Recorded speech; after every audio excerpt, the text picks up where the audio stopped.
तुमसे कोई हमदम कोई दम साज नहीं, बातें तो है हरदम मगर आवाज नहीं है, बातें तो है हरदम मगर आवाज नहीं है। আল্লাহর একজন বুজুর্গের নাম শাহ। এ মিয়া ভালো করে বুঝ, আল্লাহর সাথে আল্লাহ তাআলার বান্দার সাথে সম্পর্ক হয়। মুজাদ্দিদ আল ফিসানি রাহমাতুল্লাহি আলাইহি, যিনি ছাত্র জমানে আল্লাহর সাথে বড় সম্পর্ক। কই কেমন সম্পর্ক? কই দোয়া করলে আল্লাহ দোয়া কবুল করে নেন, বলুন সুবহানাল্লাহ।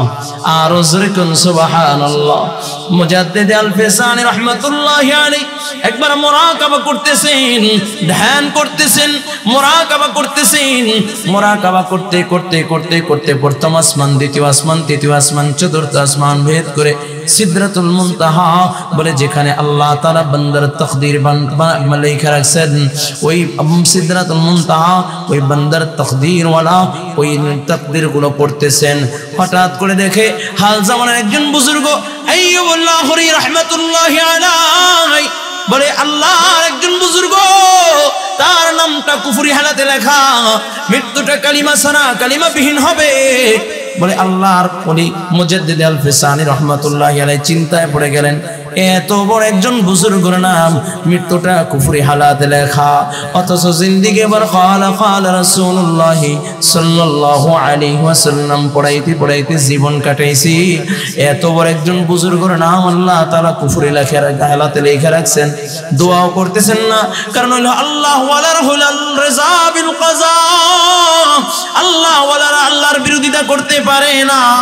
আরে যুবক ভাই, যেমন শাহেদউল্লাহ আমাদের দেওবন্দের একজন বুজুর্গ শাহেদউল্লাহ কয় ডাক দিয়েছে, কয় হযরত নদীর বাঁধ ভেঙে যায়, আপনি একটু এসে দোয়া করে যান যেন নদীর বাঁধ রক্ষা হয়। আল্লাহর ওলি গেছেন, কয় দোয়া করাইবা? কয় হ্যাঁ দোয়া করাইব। কয় দোয়া করাইতে হইলে কোদাল লাগবে, খুন্তা লাগবে। কয় কোদাল খুন্তা নিয়ে আসো। কোদাল খুন্তা না হয়েছে, বাঁধ কাইটা কাইটা আর নদীর ভিতরে পালায়। লোকেরা ডাক দিয়া কয় কিসের জন্য? আল্লাহ হযরত আপনাকে এনেছি দোয়া করার জন্য, বাঁধ কাইটা নদীর ভিতরে ফেলাইবার জন্য আনি নাই। আল্লাহর ডাক দিয়া কয় সাবধান, কথা বলবা না। আল্লাহ তাআলা যেদিকে আমি শাহেদউল্লাহ সেই দিকে, যেদার মাওলা ওদার শাহেদউল্লাহ। আমার আল্লাহ চাই বাঁধ ভেঙে নদীর ভিতরে যাক, আমি শাহেদউল্লাহ চাই বাঁধ ভেঙে নদীর ভিতরে যাক। আমার আল্লাহ যা চাই আমি শাহেদউল্লাহ সেইটাই চাই। আল্লাহর বিরোধিতা আল্লাহর বান্দা করতে পারে না। এমন সময় আওয়াজ আসে, এ শাহেদউল্লাহ যাও যাও, আর বাঁধ কাটা লাগবে না, তোমার কদমের বদৌলতে আমি আল্লাহ বাঁধ রক্ষা কইরা দিলাম। বল আল্লাহু আকবার। একটু জবান খুলে বলা যাবে কি আল্লাহু আকবার? মুজাদ্দিদ আল ফিসানি রাহমাতুল্লাহি আলাইহি চিন্তা করতেছেন, এত বড় একজন বুজুর্গের নাম আল্লাহ তাআলা কুফরি হালাতে লেখা রাখলেন। না জানি আল্লাহ তাআলা কেন তার নামটা কুফরি হালাতে লিখলেন। দোয়া করতেছেন না, কারণ হলো আল্লাহ ওয়ালা রিজা বিল কাযা। দীর্ঘ সময় পড়াশোনা করতেছেন, হঠাৎ করে দেখে বড় পীর আব্দুল কাদের জিলানী রাহমাতুল্লাহি আলাইহির একখানা কিতাব পাওয়া যায়। কিতাব মুতালা করতেছেন, ও কিতাবের ভিতরে দেখে আত-তাকদীরু কিসমান, তাকদীর হইল দুই প্রকার। একটা হলো মাকতুবা তাকবীর, যেটা আমার আল্লাহ তাআলা লেখা রাখছেন, আর একটা হলো আল্লাহ তাআলার আকলে আছে। ওই দোকানের কাস্টমার দুই প্রকার, একটা কাস্টমার শুধু বাকি নাই দোকান তার নামটা বাকির খাতা উঠায় রাখছি। ওই এই বান্দা শুধু বাকি নাই, তার নামে একটা আলাদা খাতা বানানো আছে। আর একটা কাস্টমার যে কখনো বাকি নাই না, নগদ টাকা দিয়ে সদাই নিয়ে যায়। হঠাৎ করে মনের অজান্তে একদিন ডাক দিয়া কয় সদাই দাও, টাকা দিতে বইলা গেছে। দোকানদার কয় না, যে লোকটা সব সময় নগদ সদাই নাই তার নামটা আজকে বাকির খাতায় উঠবো না। সে যদি দিয়া দেয় তো দিয়া দিল, না দিয়ে দিলে তারটা আমি মাফ করে দিলাম। ঠিক আল্লাহ পাক রব্বুল আলামিন কয় আমার বান্দার একটা লিখিত তাকদীর, আর একটা হলো আমি আল্লাহর আকলে আছে। আমার বান্দার জন্য যদি কেউ দোয়া করে ফেলায়, আমি আল্লাহ বান্দার তাকদীর পাল্টা দিব। আমার বান্দা যদি কোনো ওলির নজরে পইরা যায়, কোনো বুজুর্গের নজরে পইরা যায়, তো আমি আল্লাহ তাআলা তার জন্য দোয়া করে দিব। আমি আল্লাহ তার জীবন জীবনের গুনাহগুলো মাফ করে দিব। এই জন্য বাবা আমি গুনাহগার এসেছি, কারণ মুকদ্দার पर नजर शिकवा न हो नुमिदी जा बोले इल्म हुआ इरफासे निगाहे मर्द मोमिन से बदल जाती है तकदीरी निगाहे मर्द मोमिन से बदल जाती है तकदीरी। अल्लाह वाला बुजुर्गों नजर बदौलते अल्लाह ताला बंदर तकदीर पलटा देय। এ যুবক ভাই, এ ময়দানে যারা এসেছো বহুত আল্লাহর বান্দা আছে, আমি সহকারে আমি বুকে হাত দিয়ে বলবো আমার গুনাহ নাই। না না না না, আমার মতো গুনাহগার এখানে বুঝি আর কেউ নাই, আমার মতো পাপী বুঝি আর কেউ নাই। আমার হাতের গুনাহ আছে, আমার পায়ের গুনাহ আছে, আমার জবানের গুনাহ আছে, আমার চোখের গুনাহ আছে, আমার অন্তরের গুনাহ আছে। আমি গুনাহে জর্জরিত, আমার মতো গুনাহগারের কেউ নাই, কেউ নাই। এ মুমিন আল্লাহর গোলাম, এই জন্য আল্লাহ ওয়ালা বুজুর্গদের সোহবতে এসেছি দোয়া নেওয়ার জন্য, দোয়া নেওয়ার জন্য। যদি আমার হযরতের চোখের পানির বদৌলতে, তার দোয়ার বদৌলতে যদি আল্লাহ আমাকে মাফ করে দেয়, যোগ্য বুজুর্গ উলামা ইকরাম আলোচনা করবেন তাদের মোনাজাতের, যদি চোখের পানির বদৌলতে আল্লাহ আমাকে মাফ করে দেয়, সেই উদ্দেশ্যেই আমি আশা। ও যুবক ভাই যারা তারানো আছো, অল্প সময় কথা বলবো, 3টা বাজে চলে যাব কদমতলিতে, ওখানে বয়ান আছে। যুবক ভাই চলে যাব, দোয়া নেওয়ার জন্য আসছি। আজকে যারা এখানে আসছো দিলের কানটা একটু লাগায়া দাও। শুরুতে আয়াতে কারিমা তেলাওয়াত করেছি। আল্লাহ পাক রব্বুল আলামিন বলেন ওমা খালাকতুল জিন্না ওয়াল ইনসা ইল্লা লিয়াবুদুন। আল্লাহ তাআলা বলেন আমি জিন এবং ইনসানকে আমার গোলামের জন্য বানাইছি, ইবাদতের জন্য বানাইছি। ও যুবক ভাই, ইবাদত হবে কার? কাইলিয়া আবুদুন আইলি আশিকুন। তার ইবাদতের মাধ্যমে আমি আল্লাহর ইশক মোহাব্বত জাহির করবে, ইবাদতের মাধ্যমে আমি আল্লাহর প্রেম ভালোবাসা জাহির করবে, ইবাদতের মাধ্যমে আমি আল্লাহর পরিচয় লাভ করবে। ও যুবক ভাই, আল্লাহ তাআলা বড় আদর কইরা মায়া কইরা তোমাকে আমাকে বানাইছেন জাহান্নামে দেওয়ার জন্য নয়, আল্লাহ তাআলা জান্নাতে দেওয়ার জন্য বানাইছে রে যুবক।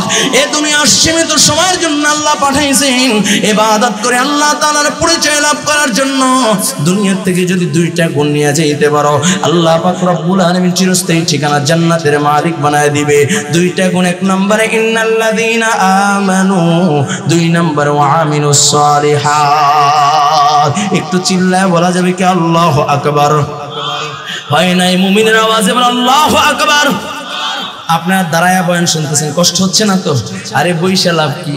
ময়দানে মাহশারে তো দাঁড়ায়া থাকা লাগবে, ঠিক কিনা জোরে বলেন? যুবক, ময়দানে মাহশারে তো দাঁড়ায়া থাকা লাগবে, ঠিক কিনা জোরে বলেন? ওই সময়টা কত ভয়ঙ্কর, কত ভয়ঙ্কর।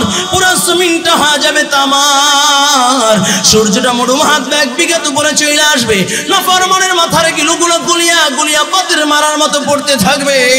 ওই সময় তো আল্লাহ তাআলার আরশে আজিমের ছায়া ছাড়ার কোনো ছায়া থাকবে না। ও মানি, আজকে শত ব্যস্ততার মাঝে মানুষগুলো যে দাঁড়িয়ে রয়েছে, তুমি ওই সময় তোমার আরশে আজিমের নিচে ছায়া দিয়ে দাও। জোরে বলুন আমিন, আরো জোরে বলুন আমিন, আওয়াজ করে মুমিনের আওয়াজে বলেন আমিন। এরে যুবক, আল্লাহ পাক রব্বুল আলামিন তোমাকে আমাকে ইবাদতের জন্য বানাইছেন। 2টা গুণ যদি থাকে, 1 নম্বর ঈমান, 2 নম্বরে আমলে সালেহ। রব্বুল কানাত লাহুম জান্নাতুল ফিরদাউসি নুজুলা। রব বলেন আমি তাকে জান্নাতুল ফিরদাউসের মালিক বানায় দেব। বলুন সুবহানাল্লাহ। যেই জান্নাতে ঢুকবে আর কোনোদিন বাইর হবে না। ও বাবা, ওইটা কেমন জান্নাত? এই যে কত সুন্দর আয়োজন, স্টেজ আছে, প্যান্ডেল আছে। আল্লাহ পাক রব্বুল আলামিন যখন জান্নাতীরা জান্নাতে চলে যাবে, অল্প একটু সময় একটু কষ্ট করে দিয়ে তাকাও, 2টা ফোঁটা চোখের পানি ছেড়ে এখন একটু কান্না করবা। আমার দিল বলে এই সময়ে যদি 2টা ফোঁটা চোখের পানি ছেড়ে ছেড়ে কান্না করতে পারো, হয়তোবা আল্লাহ তাআলা ইউসিলা আমাদের জিন্দেগির গুনাহগুলো মাফ করে দিবে। দিলের কানটা একটু নরম করে দিলের কানটা লাগায় দাও। একটু এদিকে তাকাও বাবা, মোবাইল তো অনেক চালাইছ, আজকে মোবাইল থাকবে না। আমার দিকে একটু তাকায় দেখো। আল্লাহ পাক রব্বুল আলামিন যখন যখন জান্নাতীদেরকে জান্নাত দিবেন, জান্নাতীরা জান্নাতের নিয়ামত পেয়ে, নাজ নিয়ামত পেয়ে, আল্লাহ তাআলার নিয়ামত পেয়ে নিয়ামতে বিভোর। আল্লাহ পাক রব্বুল আলামিন জান্নাতীদেরকে যখন জান্নাত দিবে, সকল জান্নাতীরা জান্নাতের নিয়ামত পেয়ে আনন্দ উল্লাসের ভিতরে মেতে উঠবে। এমন সময় আল্লাহ তাআলা সালাম দিবে, আসসালামু আলাইকুম ইয়া আবদি। আল্লাহ তাআলা সালাম দিবে, সব জান্নাতীরা উপরের দিকে তাকাইবে, কিছুই খুঁজে যাবে, কিছুই দেখবে না। আল্লাহ তাআলা ডাক দিয়ে বলবে, রে বান্দা, আমি যে তোমাদেরকে নিয়ামতের কথা বলেছি তোমরা পেয়েছো? বলবে হ্যাঁ হ্যাঁ আল্লাহ পেয়েছি। এক শ্রেণীর জান্নাতীরা বলবে আল্লাহ পেয়েছি, আর এক শ্রেণীর জান্নাতীরা বলবে আল্লাহ পাই নাই। আল্লাহ বলবে কি পাও নাই? আমি তো দুধের নহরের কথা বলেছি, শরাবের নহরের কথা বলেছি, আমি হুরের কথা বলেছি, গলমানের কথা বলেছি। সবচেয়ে ছোট জান্নাতীকে এই দুনিয়ার 10 দুনিয়ার সমান একটা জান্নাত দিব। কি পাও নাই? বলবে আল্লাহ তোমার বন্ধু বলেছে জান্নাতে গেলে নাকি তোমাকে পাওয়া যাবে। ও আল্লাহ, তোমাকে পাওয়ার জন্য আয় আল্লাহ বিভিন্ন মাহফিলে দৌড়ে এলাম, তোমাকে পাওয়ার জন্য আল্লামা দেলোয়ার হোসেন সাহেবের মাহফিলে দৌড়ে এলাম, তোমাকে পাওয়ার জন্য মুফতি ওলিউল্লাহ সাহেবের মাহফিলে দৌড়ে এলাম, তোমাকে পাওয়ার জন্য চরমনাইয়ের ময়দানে গেলাম, তোমাকে পাওয়ার জন্য ওজনের মাটিতে গেলাম, তোমাকে পাওয়ার জন্য টঙ্গীর ময়দানে গেলাম। আয় আল্লাহ কোথাও তোমাকে পাই নাই, কিন্তু তোমার মহব্বত তোমার ভালোবাসা বুকের ভিতরে নিও। আয় আল্লাহ ঈমান রাইখা আমলে সহলে কইরা আসছি, কারণ তোমার বন্ধু বলেছে মান সাতারাউনা মিনকুম কামা তারাউনা হাদাল খামারি লাইলাতি কামালি। আয় আল্লাহ তোমার বন্ধু বলেছে দুনিয়ায় বৈশা যেমনি ভাবে আসমানে পূর্ণিমার চাঁদ দেখা যায় কোন ধাক্কা ধাক্কি ছাড়া, আয় আল্লাহ জান্নাতে গেলে না কই ভাবে তোমাকে দেখা যাবে। ও মালিক,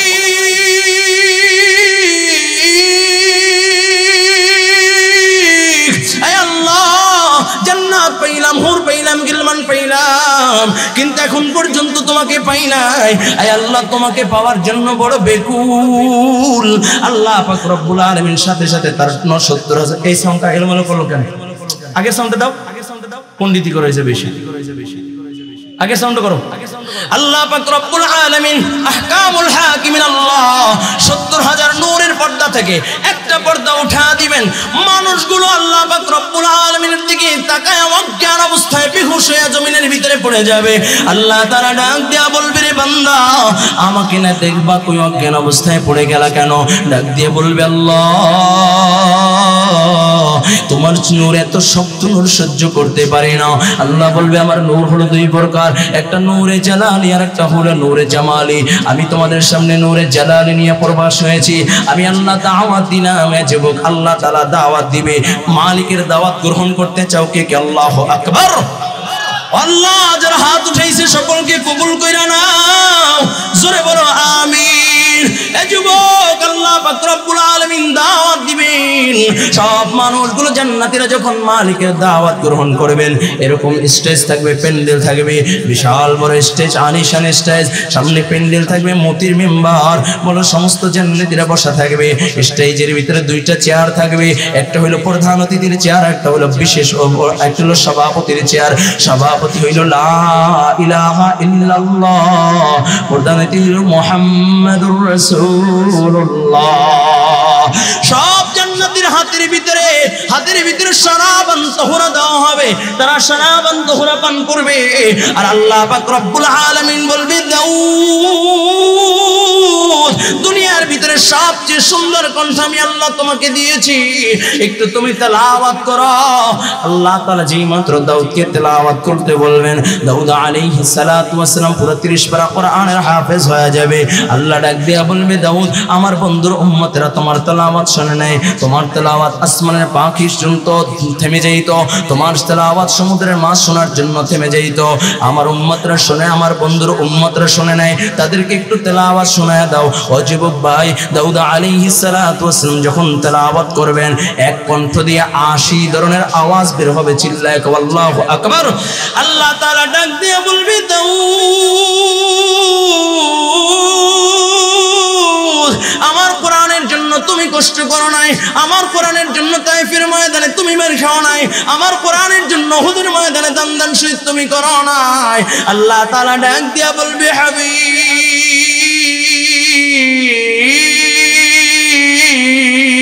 হাবিব, ওগো বন্ধু, আপনি আমার কোরআনের জন্য কত কষ্ট করেছেন। এ যুবক, আল্লাহর নবী কত কষ্ট করেছে, একটু দিলের কানটা লাগায় দাও, 5 মিনিটের ভিতরে শেষ করে দিব বাবা। নবী আমার উহুদের ময়দানে রক্ত ঝরাইছে দ্বীনের জন্য। আজকে সেই নবীর দ্বীন তো জলাঞ্জলি দিয়া যায়, সেই নবীর দ্বীনের উপরে আক্রমণ হয়, সেই নবীর দ্বীনের উপরে ইসকান নামক ইহুদি সম্প্রদায়, উগ্র সম্প্রদায় আক্রমণ করে। ঠিক কিনা জোরে বলেন। যুবক ভাই, সময় এসেছে, একটা হলো হক আর একটা হলো বাতিল। যুদ্ধ এখন আওয়ামী লীগ বিএনপি নয়, যুদ্ধ এখন জামাত বিএনপি নয়, যুদ্ধ এখন চরমনায় বিএনপি নয়, এখন যুদ্ধ হবে ইমানদার আর বেঈমানের। ঠিক কিনা? এ যুবক, 92% মুসলমানের দেশে থাইকা ইসকনের মতো অসংখ্য সন্ত্রাসীরা মুসলমানদের উপর আক্রমণ করতেছে। আমরা স্পষ্ট ভাষায় বলতে চাই, এটা হলো মুসলমানের দেশ বাংলাদেশ, এটা ইন্ডিয়া নয়। ঠিক কিনা যারা বলেন? এটা ভারত নয়, এটা হলো বাংলাদেশ। এটা হলো শাহজালালের মাতৃভূমি, শাহপরানের মাতৃভূমি। এটা হলো শাইখুল হাদিস আল্লামা আজিজুল হকের দেশ। এটা হলো আহমদ শফির দেশ। এটা হলো সৈয়দ ফজলুল করিমের দেশ। এটা হলো মুফতি আমিনের দেশ। এই জমিনে থাইকা মুসলমানদের উপর অত্যাচার করবে, মুসলমানদের দিনকে মিটায় দিতে যাবে, চক্রান্ত করে মুসলমানদের দিন নিয়ে ষড়যন্ত্র করবে, মুসলমান সহ্য করবে না। ঠিক কিনা? যে জমিনে মুসলমানদের রক্ত পড়েছে, ও জমিন আল্লাহ মুসলমানদের কবজায় দিয়ে দিয়েছে। ঠিক কিনা যারা বলেন? কোন সন্ত্রাসী গোষ্ঠী মুসলমানদের রক্ত ঝরাইয়া বিজয় অর্জন করতে পারে নাই, পারবে না। ঠিক কিনা যারা বলেন? এ যুবক, যদি ডাক এসে যায়, সারা বাংলাদেশ থেকে একটা প্রতিধ্বনি উঠতেছে, ইসকন মুক্ত বাংলাদেশ চাই। হিন্দু সম্প্রদায়, জঙ্গি গোষ্ঠী সম্প্রদায় থেকে রুখে দাঁড়াইবার সময় এসেছে। মিরপুরবাসী যদি ডাক এসে যায়, আল্লাহর জমিন, আল্লাহর দিন প্রতিষ্ঠার জন্য, ইসকন মুক্ত বাংলা করার জন্য, নাস্তিক মুক্ত বাংলা করার জন্য, বেদাত মুক্ত বাংলা করার জন্য যদি ডাক এসে যায়, বুকের রাজপথে নামার জন্য, বুকে রক্ত দেওয়ার জন্য, মাথার পাগড়ি কোমরে বেঁধে রাজপথে নামার জন্য কে কে তৈরি আছে? আল্লাহু আকবার। আল্লাহ কবুল করে, বলুন আমিন। তৈরি আছো ইনশাআল্লাহ? যদি ডাক এসে যায়, বুকের তাজা রক্ত দিবা কে কে? আল্লাহু আকবার। লড়াইয়ের ওই ময়দানেতে জিতে তোমাকেই হবে, পরে জানে সব রক্তটুকু জমিনে ঢেলে দিবে। লড়াইয়ের ওই ময়দানেতে জিতে তোমাকেই হবে, পরে জানে সব রক্তটুকু জমিনে ঢেলে দিবে। তবুও তোমায় লড়তেই হবে, মানিবে না পরাজয়। তবুও তোমায় লড়তেই হবে, মানিবে না পরাজয়। বিপ্লব মানে জীবন দেয়া বসে থাকা নয়, সেই কোনো দিন আসবে না রে, করো যদি ভয়। ঠিক কিনা? যদি 5ই আগস্ট যদি জীবনের মায়া করে ঘরে লুকিয়ে থাকতো, এই বিজয় আসতো না। ঠিক কিনা যারা বলেন? আবার ইসলামের বিরুদ্ধে লড়াই করার জন্য তৈরি আছে ইনশাআল্লাহ। কোথা থেকে কোন ভিন দেশে শোকন আমার দেশে এসে সেবার নামে বসলো জোরে মির্জাফরের বেশে। কোথা থেকে কোন ভিন দেশে শোকন আমার দেশে এসে সেবার নামে বসলো জোরে মির্জাফরের বেশে। ওদের করতে নাস্তানাবুদ হতে হবে নির্ভয়, ওদের করতে নাস্তানাবুদ হতে হবে নির্ভয়। বিপ্লব মানে জীবন দেয়া বসে থাকা নয়, সে কোনো দিন আসবে না রে, করো যদি ভয়। বিপ্লব মানে জীবন দেয়া বসে থাকা নয়, সে কোনো দিন আসবে না রে, করো যদি ভয়। তৈরি আছো ইনশাআল্লাহ? তৈরি আছো ইনশাআল্লাহ? আমার নবী সাহাবায়ে কিরামদেরকে নিয়ে জীবন দিয়েছে, সাহাবায়ে কিরাম আমার নবীর ডাকে জীবন দিয়েছে। উলামায়ে কিরামের তরফ থেকে যদি ডাক চলে আসে, রাজপথে নেমে বুকের তাজা রক্ত দেওয়ার জন্য কে কে তোরা? আল্লাহু আকবার। আল্লাহ কবুল করে, বলো আমিন। আর মাত্র কয়েকটা মিনিট তিলের কানটা লাগায় দাও, 2টা ফোঁটা চোখে পানি ছেড়ে এখন কান্না করো। এদিকে তাকাও, আমার নবী উহুদের ময়দানে হাজির। নবী আমার কাফেরদের একটু পরে যেভাবে সেইভাবে থাকে, একটু পরে বিছান, 1 মিনিট। এদিকে তাকান, আমার নবী যখন উহুদের ময়দানে চলে গিয়েছে, এই যুবক তুই দিলের কানটা লাগায় দাও। আমার নবীকে টার্গেট করে কাফেররা আঘাত করতেছে। আমার নবী আঘাতের প্রতিহত করতেছে। হঠাৎ করে একটা আঘাত আমার নবীর মাথার ভিতরে লেগে যায়। হেলমেট ভেঙে আমার নবীর মাথার ভিতর থেকে লোহার আংটা ঢুকিয়ে যায়। নবীর 2টা দাঁত ভেঙে যায়। নবী উহুদের ময়দানে, উহুদের গুহায় পড়ে যায়। কাফেররা সরায় দেয়, কুতিলা মুহাম্মদ, মুহাম্মদ আর নাই। সাহাবায়ে কেরাম ডাক দিয়ে বলে, কার জন্য বেঁচে থাকবারি? যেই দুনিয়ায় নবী নাই, ওই দুনিয়ার থাকার দরকার নাই। সাহাবায়ে ইকরাম পাগল পারা। হযরত আলী বলেন আমার কানে যখন এই সংবাদ পৌঁছায় আমি একবার যারা শহীদ হয়েছে তাদের কাছে গেলাম, যে দেখি নবী নাই। আরেকবার যারা জীবিত আছে তাদের কাছে গেলাম, যে দেখি নবী নাই। আবার যারা হাত অবস্থায় গেছে তাদের কাছে গেলাম, যে দেখি নবী নাই। হযরত আলী বলেন আমি সিজদায় পড়ে গেলাম, ডাক দিয়া বলেন মালিক ও আল্লাহ তোমার বন্ধুকে, আয় আল্লাহ তোমার বন্ধুকে মাওলা তুমি আসমানে নিও না। আল্লাহ তোমার বন্ধুর রক্ষণাবেক্ষণ করতে পারে নাই। এমন সময় কানের সাথে মুখটা লাগায় বলে ও আলী নবী মরে নাই। আলী বলেন কোথায় আমার নবী? একটা দৌড় দিলেন, যায় দেখে আল্লাহর নবী উহুদের গুহায় পড়ে রয়েছে। নবী আমার তখনও কান্না করে, চোখের পানি ছেড়ে ছেড়ে গুনগুন করে কান্না করে। হযরত আলী বলেন আমি কানটা নবীর মুখের সাথে লাগা দিলাম, দেখি আমার নবী তখনও গুনগুন করে কান্না করে আর বলে রব্বি হাবলি উম্মতি ইয়া উম্মতি উম্মতি বলে কান্না করে। হযরত আলী বলেন আমারকে দেখে আমার নবী ডাক দিয়া কয় আলী তাকা দেখ আমার দুইটা দাঁত ভেঙে দিয়েছে রে আলী। ও আলী তাকা দেখ আমার মাথার ভিতরে লোহার আংটা ঢুকে গিয়েছে, পারবানি আলী আমার লোহার আংটাটা বের করে দিতে? হযরত আলী বলেন আমি নবীকে শক্ত করে ধরলাম, কামড় দিয়ে যখন লোহার আংটা বের করব এমন সময় আর একজন সাহাবী দৌড় দিয়ে এসে বলে আলী তুমি নবীকে শক্ত করে ধরো, আমি নবীর লোহার আংটাটা বের করে দেই। এই বলিয়া সাহাবী যখন কামড় দেয় এত মজবুত করে গেঁথে যায় সাহাবীর দুইটা দাঁত সাথে সাথে